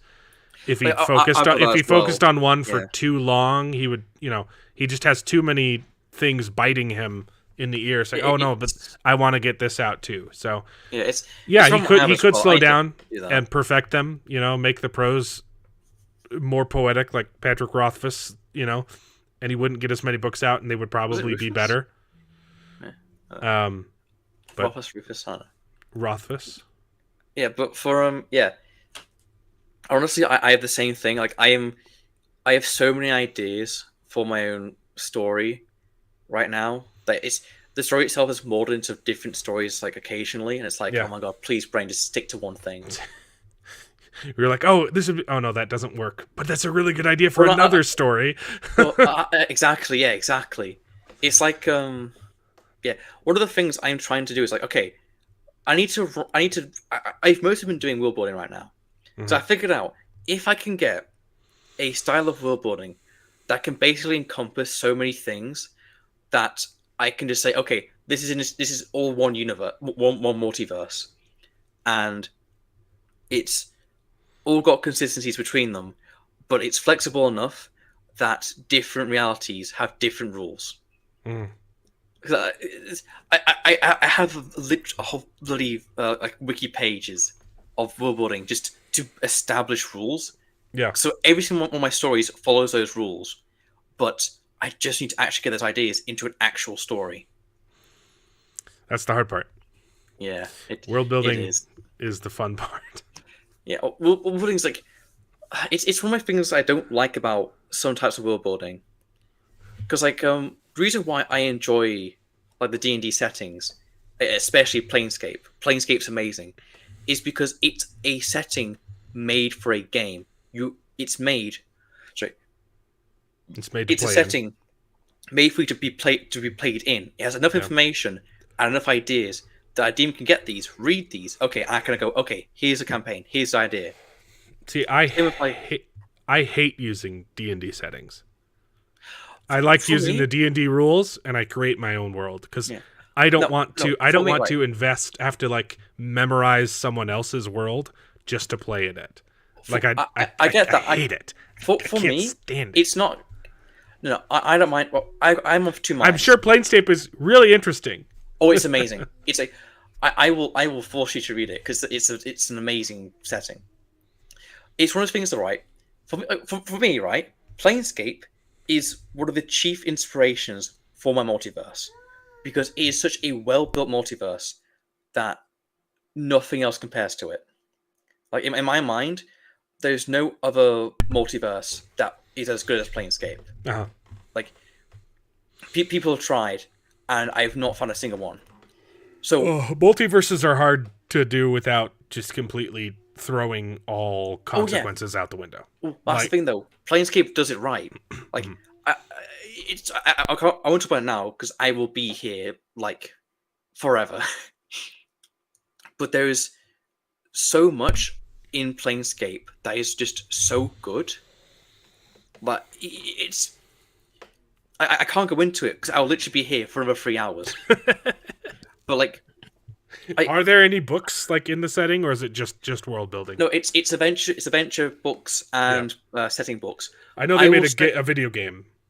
Yes, Planescape Torment is one of the best RPGs ever, and it's set in Planescape. Play it. Like it also suffers, funny enough, from the slow act. I have to finish Elden Ring first, so. Oh yeah, obviously. I need to get that as well. Yeah, go play Planescape because you will understand it looks why really I good. love it. Yeah, it's one of those things where that game shows you just how good the Planescape can be, and it's only a section of Planescape because it's a small video game that was made in a year, and it's one of the best games ever. It's like Planescape is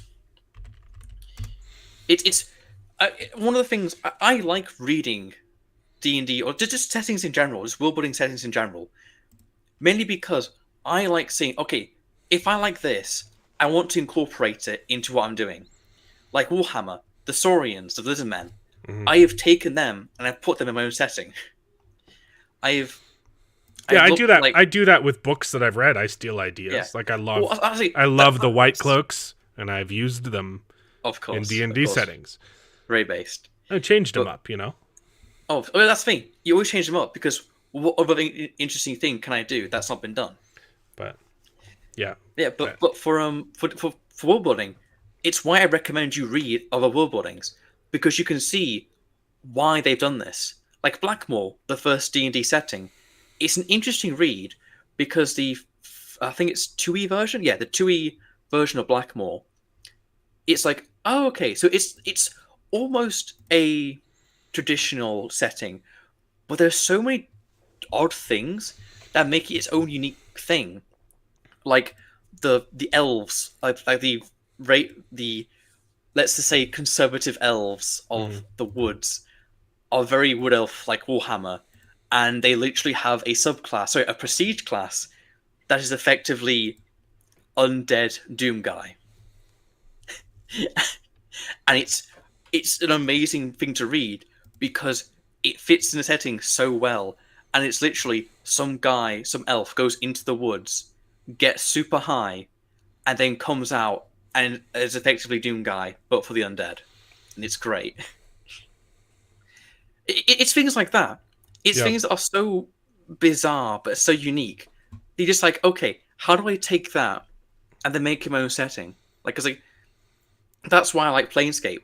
I don't have to use Planescape, but the ideas and the concepts presented in that setting are so unique and so different from anything else that it's hard to imagine D&D without it.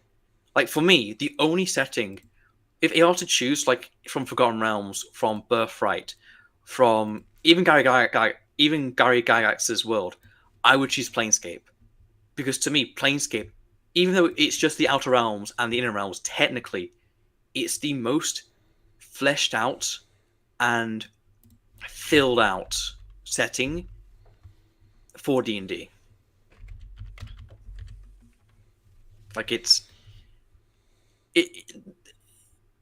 one of those things where it's like, oh wow, I didn't know I need this, but I needed it. I needed this. What's the deluxe edition? No, so are you looking at 5e with the there? soundtrack. What? Oh, are you looking at the game? Planescape, yeah. Yeah. Do you know there's a 5e version of the Planescape setting? Don't read it. The only true Planescape setting is AD&D because that's the original one, and it's so much more content in it. The game is based off the AD&D edition as well, so the two others have the same ideas. Like, I do not like the deluxe 5e edition. one. Just comes with the soundtrack. Okay. Yeah, which makes sense. Yeah, I think I've only got the standard edition because there's not really a reason to get a deluxe. Yeah, I'll get it. Oh, it's on sale right now too. Sure. Oh, nice. Yeah, like Planescape is so good. Like, where's my Planescape? Yeah, I'm about finished with my music album, which means I need to start writing my book. So. Hey, that's good. What's it going to be about? Do you know? Yeah, I do. Will give you some juicy insight? It's a fantasy. Of course. I want to do like I don't know how much I want to spoil. What do I want to say about it? Give me the elevator pitch.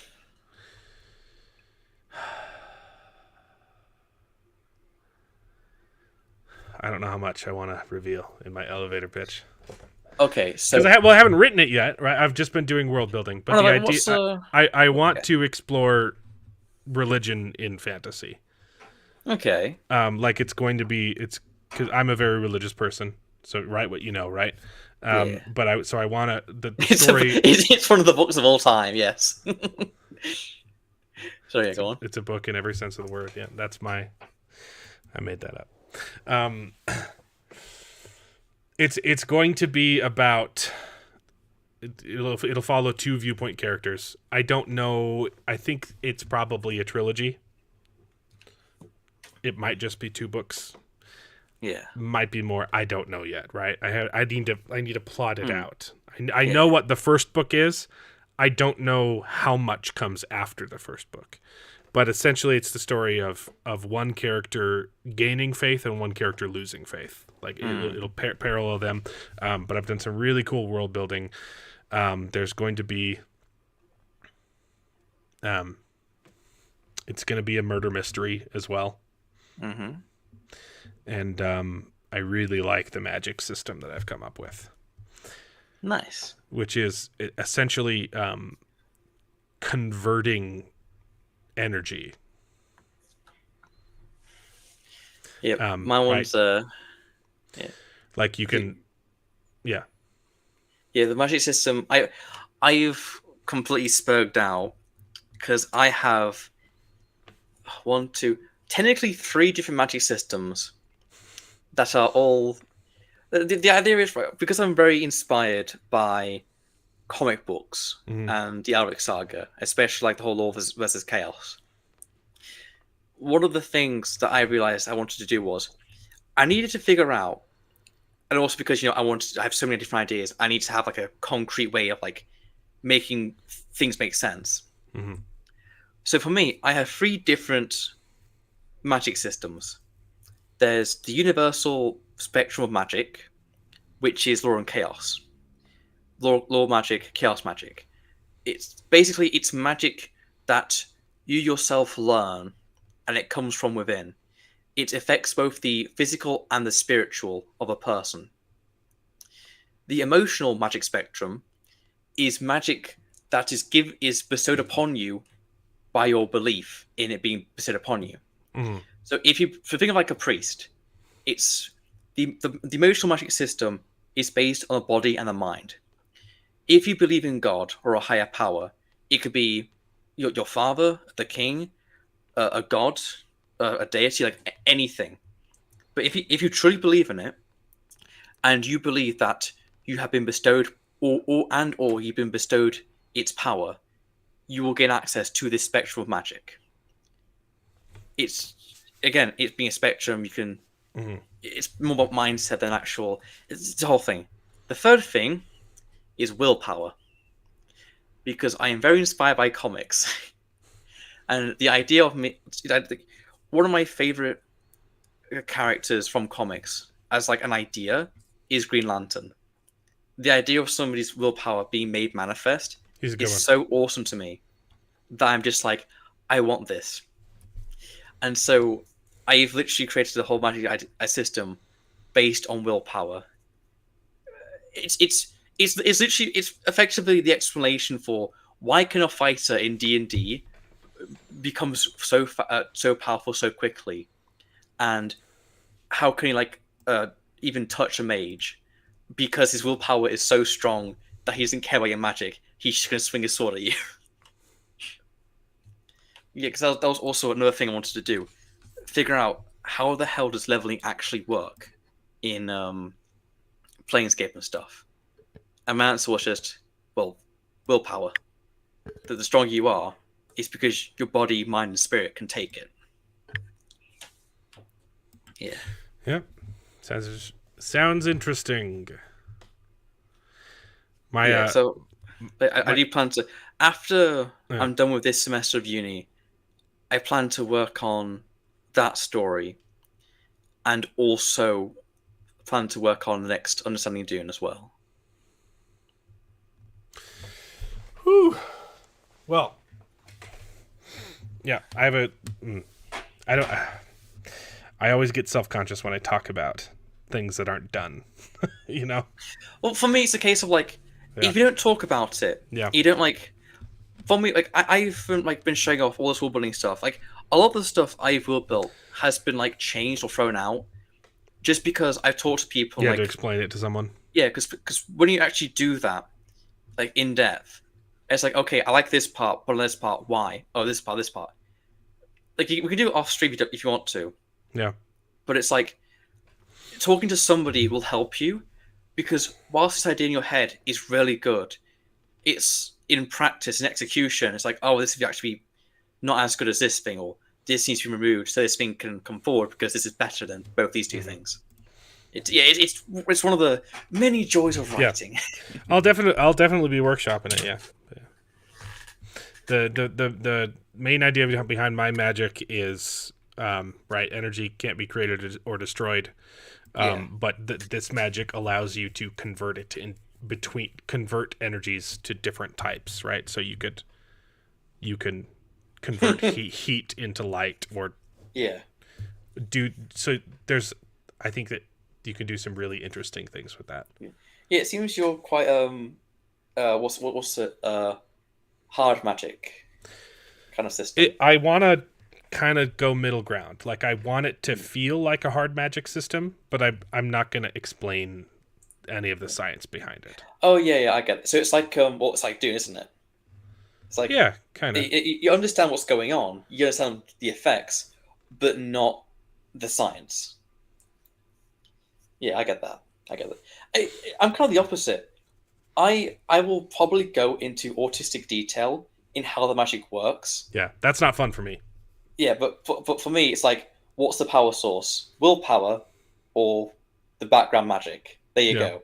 That's like, where's this power will come from? They literally, a universal mage weaved fire into a fireball and fired it. It's basically real time in that respect. Yep. Like, I've even gone into detail into like, okay, then what is a will without magic? Because in my world building, science is its own magic, effectively.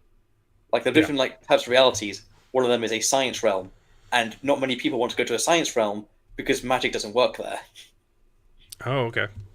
Yeah, but the idea is that like even in a place with no magic, magical things can still happen because chaos is a universal constant.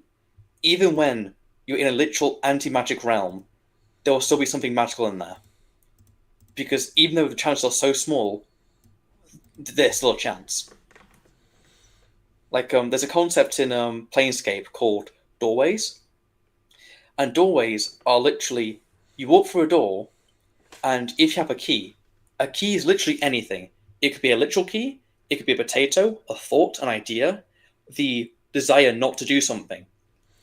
Those are all keys, and if you walk through a specific doorway, you will just be transported to a different doorway throughout the multiverse. So you could walk in through a doorway to your kitchen and end up on a spaceship because that's where the doorway led, and you had the key on you, and it's really interesting. Yeah. Well, feel free if you need beta readers. I'd be interested. So, or alpha, whatever. It is beta readers, yeah. Workshoppers. Yeah. Well, in fact, for my uni, I would actually mind giving you, because for my uni, I'm doing a kind of RPG tool. Mm-hmm. So the idea is like, here are a bunch of tools you can use for an RPG game. And one of them is literally a narration and choices system. And for that, I'm writing a little short story based on Fallout New Vegas's Good Springs. Like, that's the start of the game. So like, yeah, I wouldn't mind like sending you the file for that, so you can give it a play and see how it is.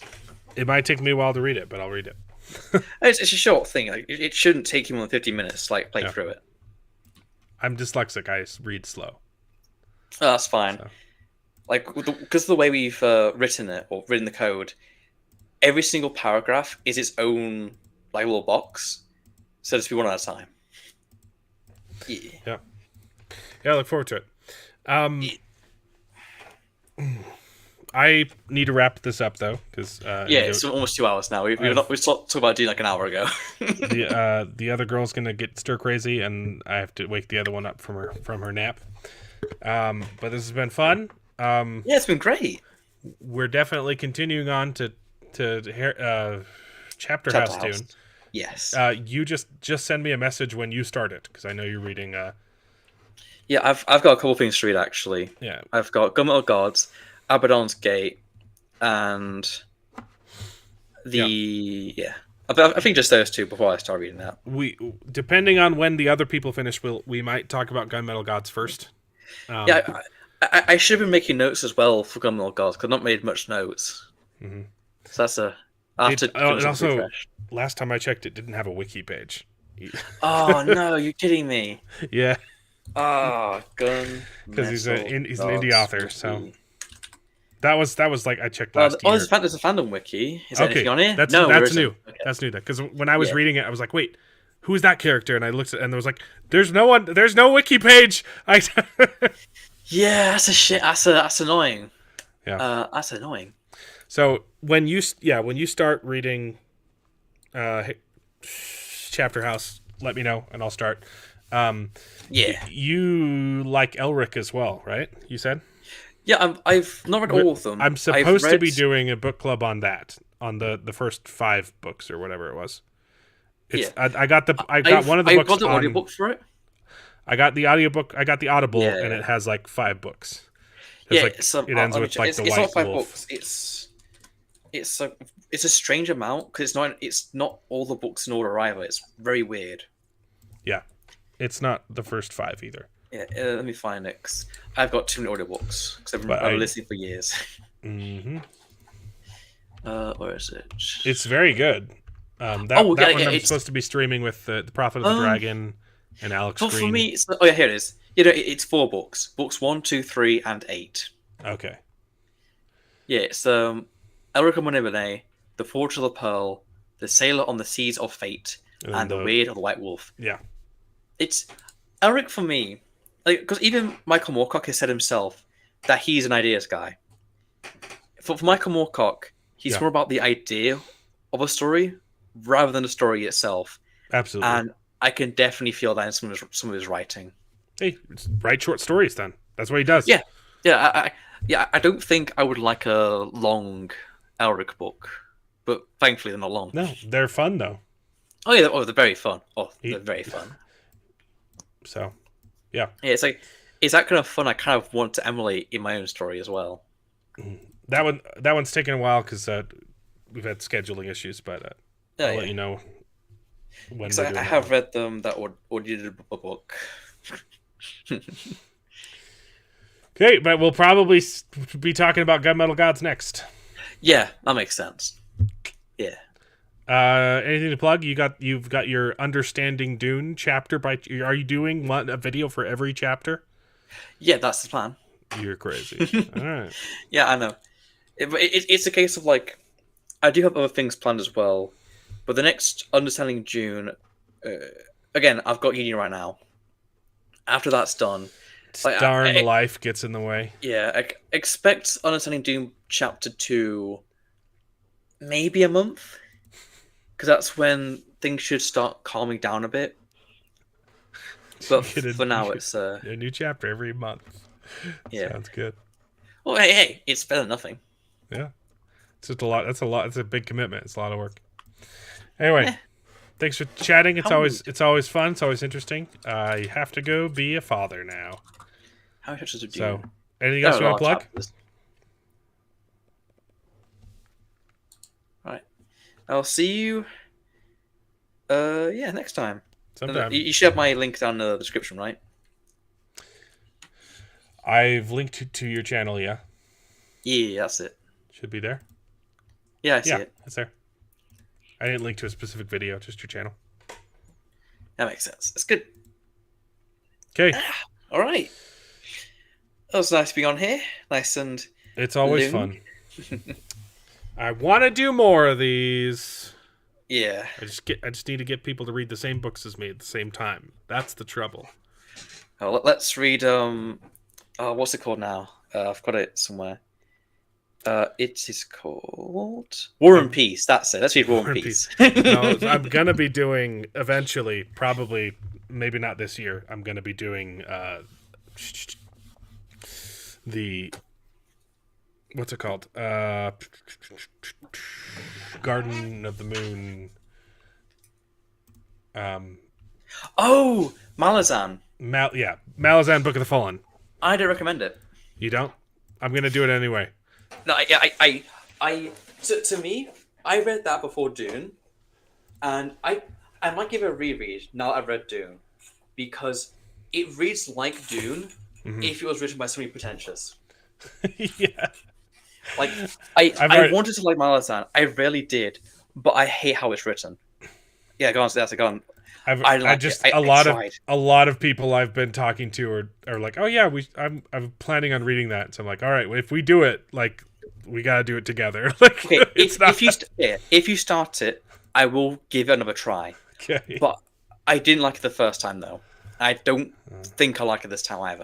I've heard it's it's hard to get into, but like the finale is one of the greatest things ever. One of the things I've heard is the first book's the worst book, which is I get it makes sense, but like apparently the sequels are much better written than the first book, and it's like I hope that's much better because I cannot stand this first book.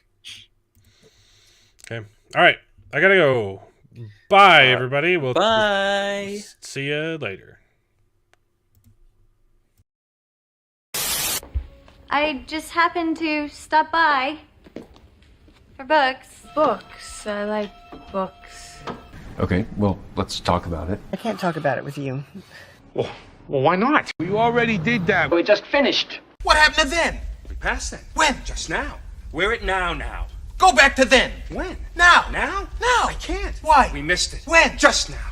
Oh, how did that go? Well, we had a really good conversation. Was it as good for you as it was for me? You did fine, Todd. Good. You can go home now. This is the end. That's all she wrote. I'll never forget you. I don't even know how to read. Well, I hope you enjoyed the video. If it's true, please take a minute to subscribe to the channel, and you can join us along for the ride. And if you pay me, I'll try to be more entertaining, so please consider joining Patreon.